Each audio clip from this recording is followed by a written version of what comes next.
عرض ادب و احترام. یه ذره فیلم بگیریم از کجا؟ از کوچه پس کوچه که چه عرض کنم، خیابونای ببین خیابونای عرضم به حضورتون که حومه بانکوک، یعنی با مرکز شهر یه چیزی حدود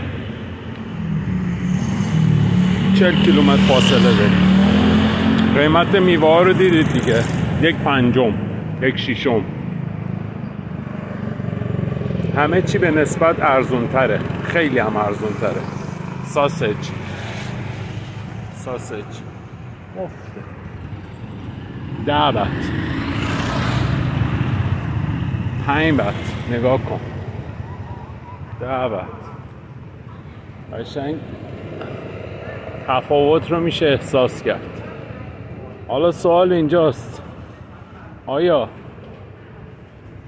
اینجا برای زندگی مناسب است؟ بستگی داره کارت چی باشه.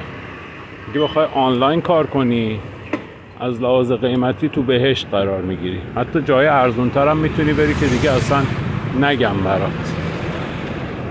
ولی اگه اصلا کارت فیزیکال باشه باید یه جایی بری، خب به هر حال تا مرکز شهر به احتساب ترافیک و همه چی بخوایم بگیم یه چیزی حدود 1.5 ساعت مسیر راه داری.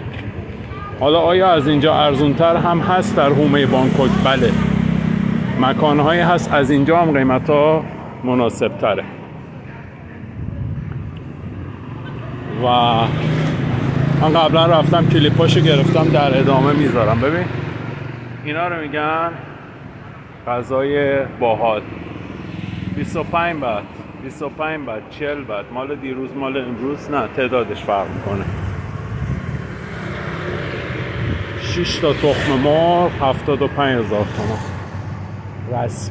رسمی که چه عرض کنم، کارخونه یه فکر کنم.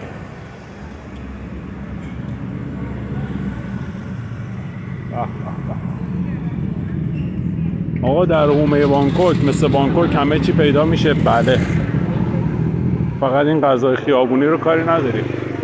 بیمارستان بعد ببین به وفور بیشتری هم اینجا دسترسی داری. یعنی مثلا توی مرکز بانکوک باید شاید نیم ساعت بگردی اینجوری بخوای همه چی دسترست باشه. مثلا اینجا نسبت به مرکز بانکوک کجا میشه؟ مثال به تهران بزنم. مثلا اگه فرض کنیم مرکز بانکوک میدون ولیعصر باشه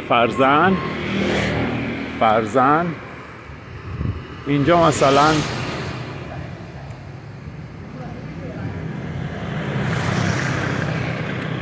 پایینای جوادیه.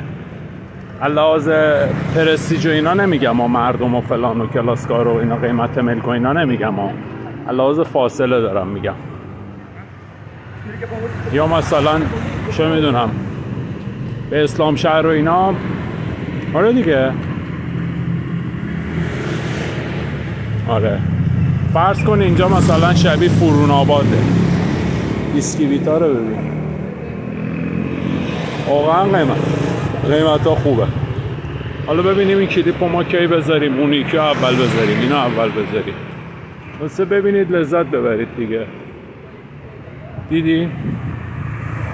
احسن که دیدید.